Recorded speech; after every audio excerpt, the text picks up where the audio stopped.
Today we're going to get ready for the Monday's lab practical. We're going to do two things. We're going to learn how to convert grams to molecules, and when we know molecules, we're going to learn how to convert molecules to atoms that are in a molecule. First, we're going to work on the setup of the problem. Here's a problem we're going to work with. If the tablets in a bottle contain a total of 33 grams of ibuprofen, and ibuprofen has a formula C13H18O2, how many molecules, so this is what we're looking for this time, molecules of ibuprofen are in one bottle? Now we're going to work on the setup of the problem. So initially you're going to put your given value right here, and that's in grams, so we want grams to cancel. That means we want to put grams there, so grams will go there. And we're trying to find molecules, and so that's what will go on the top. So whatever we're looking for, we're going to abbreviate molecules throughout the class as MC. You can write molecules if you want to, it's just a little bit shorter. So whatever you're looking for generally going to go on the top, and for these problems that are one step, also what you're trying to cancel will go on the bottom. So let's go to the next step. We know from previous work that we've done that three things are equal. A mole is exactly 6.02 times 10 to the 23rd of anything. And it's also equal to the mass of whatever substance you're talking about that you found in the periodic table.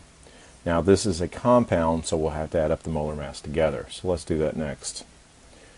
So let's figure out the molar mass of ibuprofen, which is C13H18O2.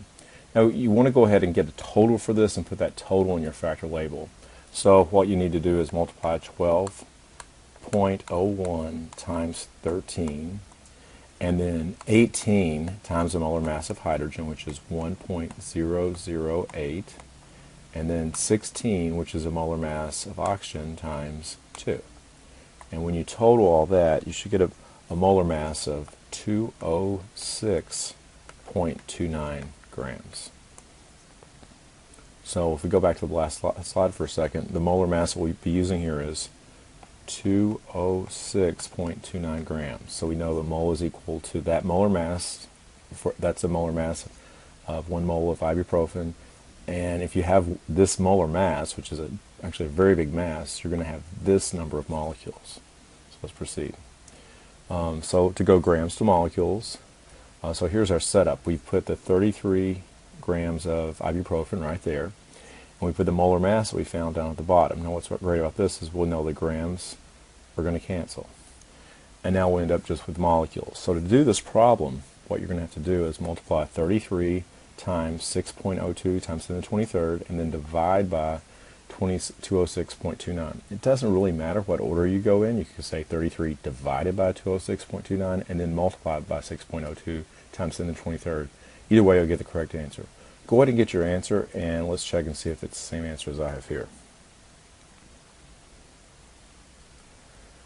So with this problem, I end up with this answer. Now notice this had two sig figs, so my final answer is 9.6 times 10 to the 22nd molecules of C13H22O2, or I'm sorry, H18O2. And yeah, there I have a nicer box than the one I drew. So that's how you set up these problems. So if you got that answer, that's great work. Now let's do one more question. How do you find how many atoms, specifically atoms, of any of the three elements that are in ibuprofen? We know ibuprofen contains carbon, hydrogen, oxygen, are in the container. Now you could also do the total number of atoms. To do this, we want to look at, so basically what we're trying to do is go from molecule. This is the second type of problem we're going to do today. So we're going from molecules to the atoms that are in that molecule. So if ibuprofen, here's our question. If the tablets in a bottle contain 33 grams of ibuprofen with a formula C13H22O2, how many carbon atoms are in one bottle?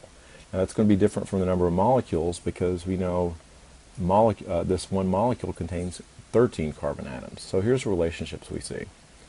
In ibuprofen, which is C13H18O2, there are 13 carbon atoms, there are 18 hydrogen atoms, and there are 2 oxygen atoms. So we could say one ibuprofen, or one molecule, contains these three things. There's one other relationship I didn't write there. Is also you could find out the number of carbon atoms, the number of hydrogen atoms, or the number of oxygen atoms. There's one other thing I didn't write down, is you could find the total number of atoms. One molecule of this actually contains if you add all these numbers up, you get 33 atoms. And so you could say the other thing you could look for is if you have this many molecules of ibuprofen, how many atoms are in the bottle? So that'd be another interesting way to do it. But right now we're just concerned about carbon because we're trying to find carbon. So this is actually just add one more step to the problem we just previously did. So we'll start with the number of molecules we had. So we're going from molecules to the atoms that are in a molecule. So we'll start with the number that we found, which is 9.6 times 10 to the 22nd molecules of ibuprofen. And we'll put at the bottom 1 molecule of ibuprofen because we want that to cancel with molecules. And we just saw the relationship that 1 molecule contains 13 carbon atoms, and that's what we're looking for. So we'll multiply the 9.6 times 10 to the 22nd times 13, and then we end up with our answer, which is the 1.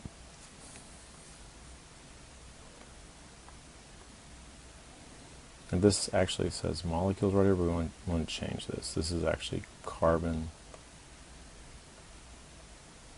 atoms. So our final answer is 1.2 times 10 to the 24th carbon atoms. That's it. Thanks, and look forward to the lab on Monday. Have a good weekend.